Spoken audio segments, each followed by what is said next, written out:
shout out to my left laners who are officially tapped in each and every Wednesday here on SiriusXM Shade 45. I think you might have to lower the volume on wherever the beat is. Shout out to Tone, who is, I don't know what Tone is doing right now. He is somewhere probably taking a shit in the bathroom, all right?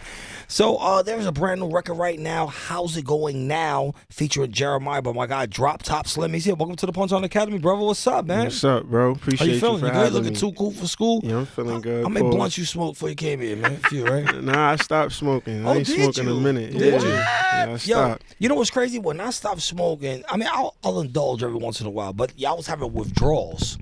Like I was really feeling like violence was amongst me. Wow.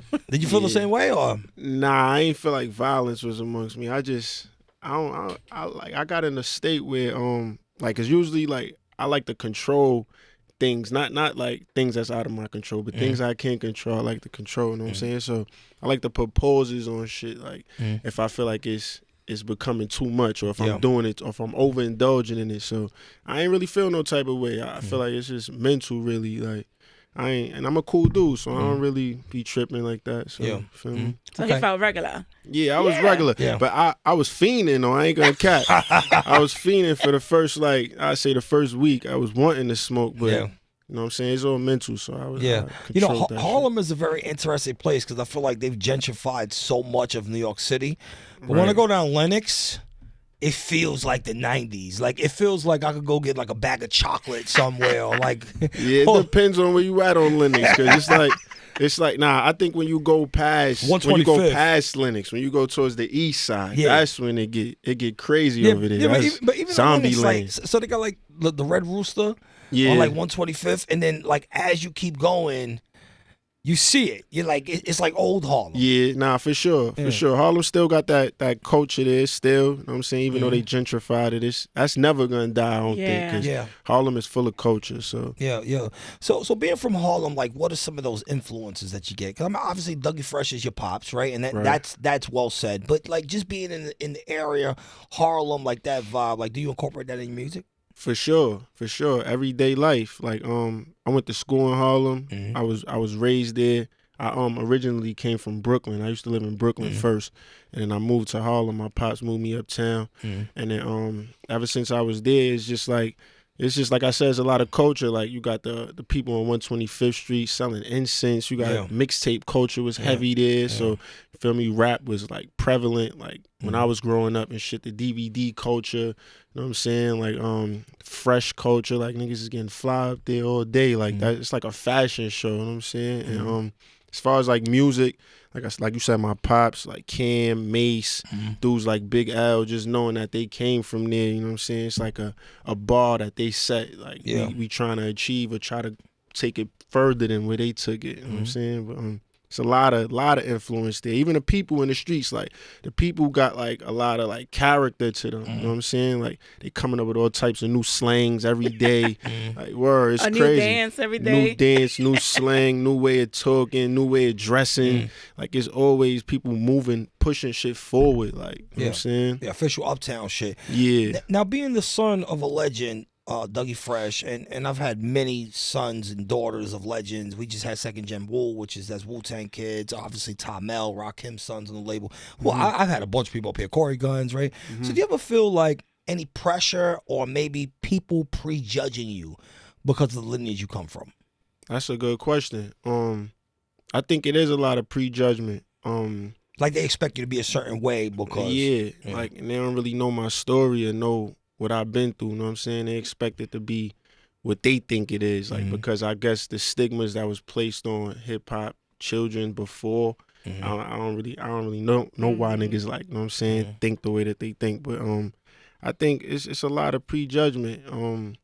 But once you get to know me, you come see where I'm at, see how I'm living, see what I've been through, you know what I'm saying? And they feel me more, and they could understand that it's not just about my pops, because I got my own story. I got my own things I've been through, you know what I'm saying? I've seen things, I've been through things, I've lived in certain environments that people probably don't even expect me to be from, you know what I'm saying? So I got my own story. He's a legend. I ain't taking nothing away from him. His story is his story. His path is his path.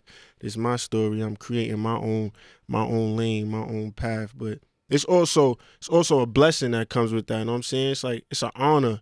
Feel me? For me, like I look at it as an honor and a blessing, like because I'm fortunate enough to have my father. That's one. So where I'm from, a lot of niggas don't really even grow got up their with their father. pops. Exactly. Feel me? Yeah. That's one reason I'm on it. Then the second, like he a legend and he's super intelligent. Like he one of the smartest people that I know. You know what I'm saying? He highly intelligent on hip hop because he been there since the beginning. And he's highly intelligent on just life. So he a good role model, somebody to look up to, somebody to get advice from in regards to anything. Which is important. Yeah, hell yeah. I need that. I can't go to my mom's a lot for advice and things. So I'm saying she don't know what it's like to be a man, you know what I'm saying? Growing up as a man, a black man in this world, you feel me? And he understand. And he been through a lot of shit. He been through a lot. So it's good to get advice from him. That's like having like not saying he's the same, but like having like a figure like a Minister Farrakhan as your pops or certain people, you know what I'm saying? Like where you could go to them and get advice and 'cause they got a lot of knowledge. They live, you know what I'm saying? They've been around. They've been since the inception of just urban culture when people didn't even know what hip hop was, right? So, you know, people like Dougie Fresh and Rakim and like Grandmaster Caz, like these are the people that were there when they were figuring out what the genre was going to be. Facts. It was figuring it out for them at that time. Yeah, because if you listen to like the original hip hop records, it was like disco basically. So they were looping basically break beats, which was like the break section of a disco record, and they took that and started sampling it, and they figured out their own genre. Facts. And they pushed the culture forward. Like he's like one of the first people to help like make hip hop mainstream. Like he's one of the forefathers of that. So and then like I say, knowledgeable when it comes to business. When it come to like health, anything, like regardless if like it don't matter what it is, like I feel like I could go to him and get information about anything. So that's cool. Like I said, I'm on it. I don't really look at it as a negative thing. Some people might look at it as negative, you know what I'm saying, but I don't really look at it as negative. Even though people might have prejudgment and shit, like I don't really care. That's them. Like you got it's your an ace in the hole. It's something to your advantage. Yeah, like I could definitely take full advantage of it. Like I said, I got my pops. Like that's one major key factor. Like I got my pops in my life. Like and he is who he is. Like he's not just a bozo. Like, you know what I'm saying? Like word. He's a cool pops and he out here still moving, still shaking. Feel me? So I could take a lot from him. Like. Okay. All right. Well, the Punchline Academy, SiriusXM, Shea 45, Droptopslim is here. Yeah, Let's we here. debut this We new here. record with Jeremiah. You snuck Jeremiah into a train station. That was interesting. That motherfucker never rode the train before. That was the first time. Word. That's a fact. Yo, so talk about That's the a song, the idea, playing off the DMX record, and then collaborating with Jeremiah. Basically the idea came from true life events. You know what I'm saying? I blended a few different stories into one. You know, it was a few situations that happened in my life when it came to like relationships with girls I was dealing with, and I just took about 2 or 3 of them and just made it into a song. Yeah, and honestly, you know those girls always have you thinking and talking. Yeah, for sure. Bitches be having you stressed. Stressed. Yo. I've been with the same chick 20 years. I'm stressed right now. Write that shit down on paper, baby. Hell yeah, I be knowing. All right. But yeah, like I said, I was inspired by true life events, and then I recorded this song. I don't even know why I chose a DMX beat. Like I just was in a certain space, like it just was speaking to me. And then I honestly was gonna do it as a freestyle at first, and then my boy heard it and he was like, "Nah, you need to turn this into a real song, like an actual song." Yeah, you need to chop up the verses because the verses was one whole verse, and I had chopped it and spaced it, and he was telling me I need to get Jeremiah on it, and I knew a girl that knew Jeremiah, so I hit her up and I told her about the idea, sent it to her, she sent it to him, and then he said he fucked with it and he laid it down, sent it back in like 3-4 days, quick. Really? Word. He was asking me when we shooting the video. So honestly, I was gonna wait to shoot the video in the summer because I wanted to get the summer vibe, but he was like, "Nah, let's do it now, bro." He was like, "Ain't no telling what's gonna happen tomorrow." He was like, "We gotta move now. Don't overthink it." So I was like, "Fuck it, let's do it." Like he asking to do it right now. Might as well take full advantage of it. You know what I'm saying? Okay. Came out here to Harlem, flew out here. He stayed in Harlem too. He stayed on 25th. Oh, they got Jeremiah a new was hotel. outside. He got the whole experience. Yeah, he got the whole full Harlem experience. You know what I'm saying? Ate in Harlem, stayed in Harlem. He was with us the whole night. He was straight, you feel me? Pulled up to the shoot. It was epic. We shot that scene by the train. One train? Yeah, by the one word. One line, yeah. Word. That shit was epic though. He wanted to get that vibe though. He was like he wanted the New York look for his scene. Yeah. So I was like, all right, let's shoot by the train. But, well, he definitely got it. Well, no, he definitely got it. SiriusXM Shade 45, brand new heat by Droptopslim. Facts. And Jeremih. And then you know what time it is, the Punchline Academy Freestyle on SiriusXM. This is the portion of the show where if you didn't know I was born and raised in the motherfucking Bronx, you're gonna know after this introduction. Miss Get Adam, keep the fucking round of applause going. The hardest thing about this introduction, Miss Get Adam, is that Miss Get Adam's on the fucking on the production. I married a Dominican because they know how to figure it out. I mean, we're gonna have to. When you don't know how to get the way you need to go, get with a Dominican. They'll figure out the route. Shout to Jeremih. He pulled up left lane on the 1 train. I used to smoke weed on the back of the 1 train. 225th down to Christopher Street. Had the spot on Christopher Street, ladies and gentlemen. Kick the back door down. Light up the piff. I still got the piff. I got piff in my bag, but that's not what we're talking about. Still got the My piff. guy, Droptopslim is here. Let me get a fucking round of applause, Miss Get Adam. Squirrel, we here. Son of the legendary Dougie Fresh. You ain't see them square off freestyles and videos that was going on YouTube. You guys wasn't tapped into the city, but I was. Shout to Loops, he was there too. In the left lane. Miss Get Adam, keep the fucking round of applause going. Don't fuck up this introduction. I know you don't know what you're doing, but it's okay. Yo. We got a bottle of Hennessy in the car for you. You already know. The Punchline Academy freestyles happening. My guy Droptopslim. Miss Get Adam, drop that beat, baby. Yeah. Let's do it. That was a hell of an introduction. SiriusXM Shade 45, let's go. Yeah. Squirrel, Slim.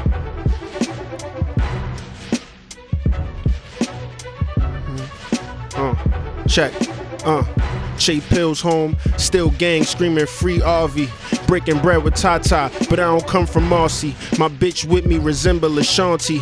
Thick thigh mommy with the baby hair. She was there when it all fell down. When I totaled the Beamer and I was down to my last pound. Now it's monograms on my Louis fabric textiles. Last year I was stressed out. Now the crib got a guest house. Used to be left out. Conversations about who the best out.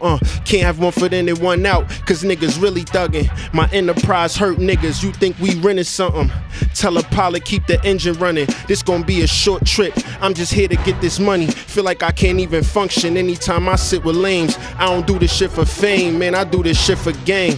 Yeah, pick a side cause you can't play the middle. Came into this game pouring blind, now we rich revision. I ain't trying to chill and kick it. I don't care who get offended. Help my plug get rid of so much weight, he named me Richard Simmons. Weight losers, recruiters, shooters that shoot through you for a stack. Pelly leathers, American bruises on my back. Harlem nigga to the core, and I got Brooklyn on my back. Fuck the money, I'm down to die for the respect. My nigga died for his coat. I throw a sign and you ghost. Fuck a promise, I made an oath. This my obligation. Yeah. Hold on, check it. Let's go back. Hold on, I got one more. I got one more for you. Check. What I said? Look, around the time that Millie Rock and Favi had the city hot, I was in the fiend kitchen, scheming, trying to get this guap. Whole brick turn to pebble rocks. Watch me stretch these grams, scheming I could get you touched. I ain't gotta lift a hand. Yeah. Mama, I'm a different man. Still, I'm the same. Oh, wait, hold on. I fucked up. Hold on. Shout out to my God, Drop Top motherfucking Slim in this motherfucker. We here. Miss Get Adam, bring the beat down. All right, there she goes. Shout out to Miss Get Adam and get a round of applause as well. I'm going to scream on you the same way I scream a motherfucking tone here on SiriusXM. There we go. We're figuring it out, man. Okay, so Droptopslim, I'll talk about this new record that's out with Jeremih. Basically, the single How's It Going Now featuring Jeremih. Just released it probably like a week ago. It's going crazy right now online. Streets is fucking with it. The ladies is fucking with it. Got the video out. The video going crazy. We just promoting it now. We promoting it to the radios. SiriusXM, know what I'm saying? We heavy. We everywhere with this. We going hard with this. We about to push this and turn this up. Feel me? The record is crazy though. Like I feel like it's a vibe that's needed for New York. You know what I'm saying? Like everybody jumping on different waves. You feel me? And this is like me separating myself from everything that's going on. This is my wave. This is what I'm doing. know what I'm saying? I rap. I'm like a storyteller. I tell stories. I could rap very well, so I wanted to mix that with the R&B vibe. You feel me? Like The just perfect marriage between Yeah. hip hop and like, R&B. Yeah. Like I feel like that was a sound at one point, like not even just for New York, just hip hop. Yeah, like, for hip feel hop, me? yeah. Like Pac was doing it, Big was doing Hip it. hop was better at that time. Yeah. In general, like hip hop is always better when hip hop and R&B is merging together. Right. Nah, I agree, but a lot of rappers started singing, you feel me? So I think that kind of like took away from that. You know why they started doing that? Somebody told me this one time in an interview, is because the kids don't have that perfect marriage between hip hop and R&B. Yeah, so that is like a they're doing substitution. it themselves. It's a It's a substitution. substitution, yeah, for it. Yeah. 'Cause Okay. they're If missing. they want to follow on social media, we can tap in that. Yeah, you can follow me at Droptopslim. You feel me? Everywhere, Droptopslim. YouTube.com/Droptopslim. Instagram, Droptopslim. Twitter, Droptopslim. Yeah, just look out for me. You ain't gonna. This ain't the beginning. This is just the beginning. You know what I'm saying? This ain't the ending. We're gonna keep this shit going. Keep dropping. Keep bombing on them. You know what I'm saying? Okay. All right. You heard? All right. The Punchline Academy, SiriusXM, Shade Yeah. 45. Shout out to my Forever. guy, Droptopslim. Appreciate you, gang. Let's play some heat. We back here on Shade 45.